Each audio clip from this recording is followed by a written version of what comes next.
제가 이제 다른 자료를 추가하면서 일본 구구세로서 일본군에게 무기를 공급하고 1932년 만주국을 세우고 마약을 공급했으며 청나라의 마지막 황제 푸이와도 친교를 했다. 여기서 그 마약 문제에 대해서 뭐 영국이 그 청나라와 뭐 그런 마약 전쟁을 했다고 그러면서 뭐 청나라에 마약을 많이 공급했다 그러는데 이것이 어떻게 보면 일본 구구세와 손을 잡고 그러지 않았을까라는 의혹이 생깁니다. 그런데요, 사사카는 1939년에 감옥에서 나옵니다. 그리고 무솔리니를 만난다 그랬죠. 그리고 일본의 첫 비행기를 제조해서 그 일본군에게 공납을 하게 돼요. 근데 그는 일본 구구답게 세계적인 그 외교 활동을 하면서도 꼭 일본 전통 옷을 입고 이 세계의 구구 세력들과 만난다 그래요. 근데 뭐 구구 세력이라기보다도 파워가 있는 세력이라고 볼 수 있죠. 그리고 이제 고다마라는 야쿠자 두목과도 친교를 하지만 기시 노부스케와도 감옥에서 만나게 되죠. 그래서 노부스케가 그 갬블링 사업을 사사카한테 주게 되죠. 그리고 이 세 사람 기시 노부스케, 고다마, 또 사사카는 전범에서 자유롭게 됩니다. 이때 CIA가 활동을 했다고 그랬죠. 미쓰비시라는 기업은 말이죠. 2차 대전 때 해체가 됐습니다. 왜냐하면 뭐 군 그 장비를 대고 비행기를 만들고 이런 기업이었기 때문에 전범 기업으로서 해체됐지만 한국전을 통해서 이념전, 즉 공산주의와 싸운다. 이런 반공 노선에 들어서는 한국전을 이용해서 일본 경제가 다시 부흥을 하게 되고 이 미쓰비시 계열사들이 합세를 해가지고 이 미쓰비시를 부활시키게 됩니다. 미쓰비시는 알려졌다시피 일제 강점기에 조선인들을 강제징용하고 위안부에게 몹쓸 짓을 했죠. 심지어는 아무튼 위안부에 대해서 몹쓸 짓을 한 것 중에 하나를 제가 첨가를 하면 이거는 북한의 자료를 누가 공개를 해서 제가 페이스북에서 알게 된 것인데요.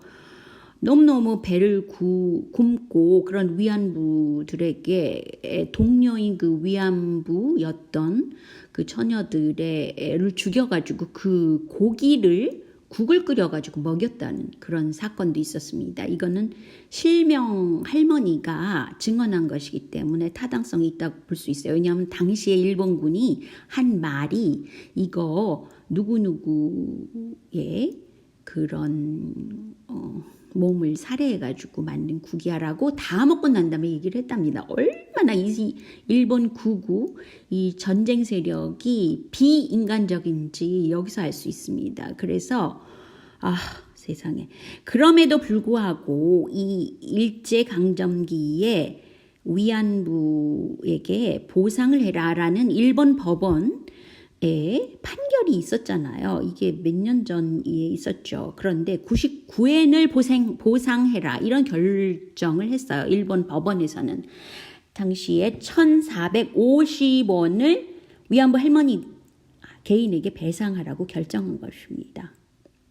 그러니까 이 사람들은 비도덕적일 뿐 아니라 얼마나 그 비열한, 그 추잡하고 조작되고 이 사람들 머릿속은 마치 그 진짜 외계인이 아닌가라고 생각할 것 정도입니다. 어떻게 이렇게 비인간적인 결정을 할 수 있어요? 법원이라는 데서, 일본 법원이.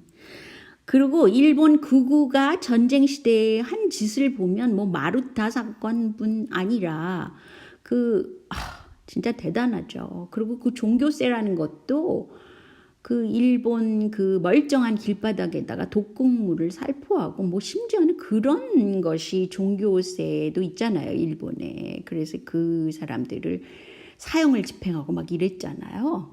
그런 거 생각나시죠? 그러니까 일본 사람들의 머릿속이라는 거는 한국의 도덕군자들이 생각할 수 없는 경지에 가 있다는 겁니다. 그래서 한국에 어떤 정부가 들어서든지 한국민의 그런 건강을 위해서는 굉장히 엄격한 그런 정책들과 그 법을 세우지 못하면 아니 이렇게 도덕적인 한국민들이 말살되기 쉽죠. 이해가 가시죠? 어떤 정부가 들어서더라도 이것을 명심해야 된다는 겁니다.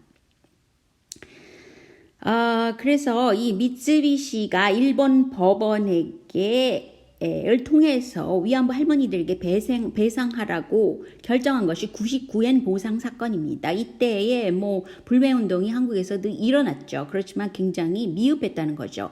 현재의 이렇게 불매운동이 거칠게 일어나게 된 것은 그만큼 한국의 국력이 커졌다는 점과 두 번째로는 이거는 건강 문제를 해치는 후쿠시마산 농수산물에 관한 문제란 말이죠. 그러니까 한국민의 그 내면에는 건강 문제 굉장히 세심합니다. 때문에 이거는 뭐 여행 안 가고 이건 보통 굉장히 불붙게 되는 거죠. 근데 미쓰비시 회사로서 기린 맥주가 유명하다고 그래요. 그리고 니콘 카메라가 유명하다고 그럽니다. 그리고 미쓰비시는 특징이 B2B로서 기업을 하는 그런 일본의 제1로 큰 회사라고 그럽니다.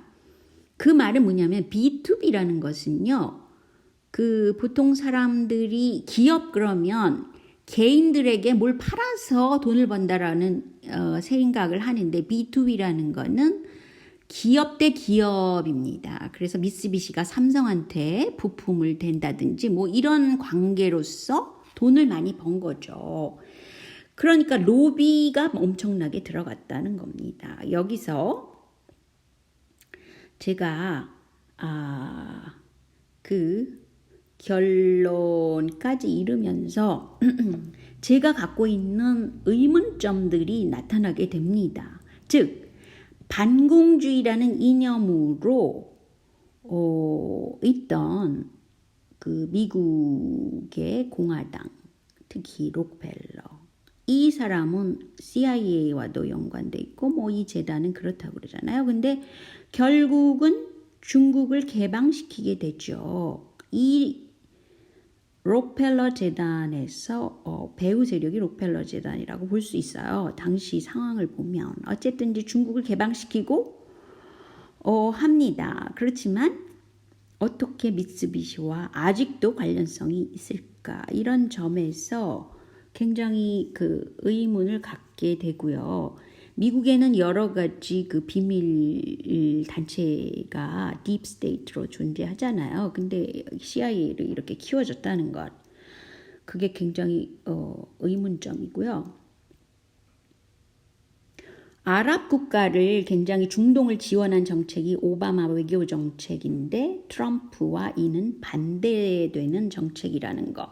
트럼프 지지는 오히려 유대인들이 많이 현재 하고 있는데 뉴요커들이 지지를 하고 있다는 거. 뉴욕에는 그 유대인 그런 그룹들이 굉장히 강세죠. 그래서 이 차이 때문에 앞으로 그 미국 다음 대선에 어떤 영향을 줄지 이게 좀 궁금합니다. 저는 왜냐하면 이들 친이스라엘 정책을 좋아하는 그 유대인 세력, 그 자본력이 트럼프를 밀어주면 어떻게 될까라는 의문점이 생긴다는 거죠.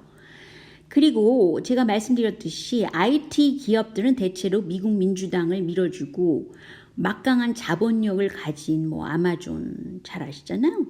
그 세력도 트럼프와 반대로 있고 미국 민주당 정책을 밀어주고 또 친중국 세력입니다. 중국 정책은 뭐 WTO를 중심으로 해서 굉장히 그 중국의 경제력을 키워준 것, 그것이 또 존재하고요. 미국 민주당에 존재한다는 거죠. 또 친일본 세력이 미국 민주당에 존재한다는 거죠.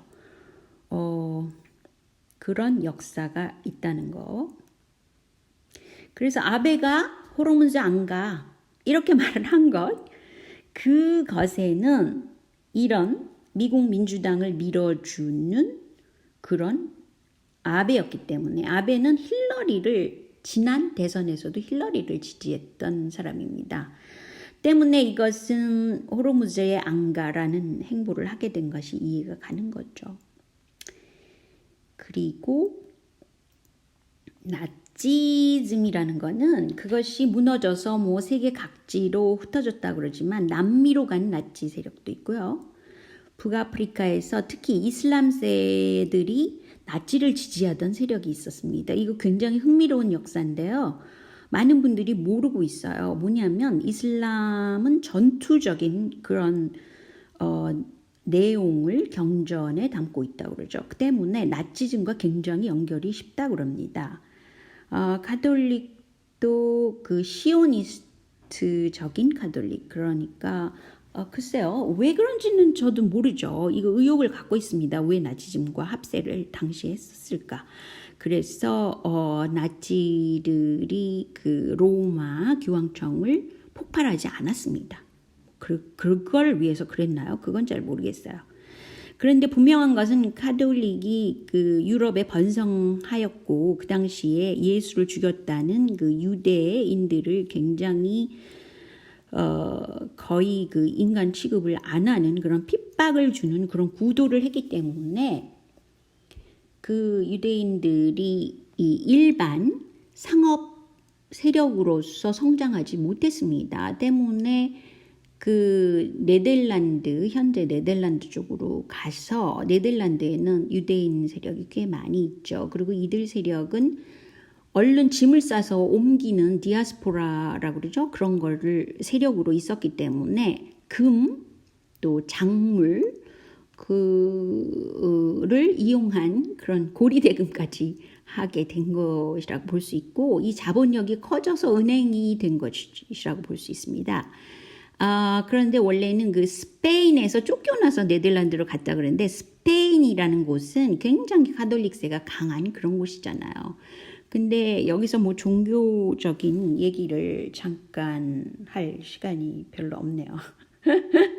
그런데 아무튼 신성 로마 제국은 독일을 중심으로 했다는 거, 이 점도 어떤 연관성이 있을 거라는 것이죠. 근데 이제 제가 여기서 강조를 하고 싶은 것은, 가톨릭이 내세우는 그런 상징물을 보면은 이집트의 그 태양 신, 또 잡신을 많이 믿었던 로마 제국, 또 굉장히 혼란기를 가졌기 때문에 콘스탄티누스 황제가 300년대, AD 300년대죠. 그때의 그 기독교를 하나의 국교화하게 됩니다. 그러니까 정치적인 이유가 굉장히 컸다는 것이죠. 종교라는 것은 정치적인 이유에서 국교도 되고 뭐 없앨 수도 있고 뭐 그런 쪽으로 가는 겁니다. 그러니까 종교가 그런 세력이라는 것이죠. 자, 그런데 이제 한반도의 입장은 어떻게든지 이런 흑역사들과 그 세계에서 알려진 그런 역사도 모두 알아서 그 현재 어떤 방식으로 한반도의 미래를 설계할 것인가. 저는 사실은 그 중국의 그 중국몽이라는 것 때문에도 굉장히 한반도 자체가 자체적인 힘으로서 커져야 된다고 생각합니다. 그래서 기술적으로 굉장히 앞서고 그것을 타국에 넘겨주지 않는 그런 방식으로 어떻게 하면 군사력과 경제력을 키워야 된다고 생각합니다. 오늘은 여기까지. 안녕히 계세요.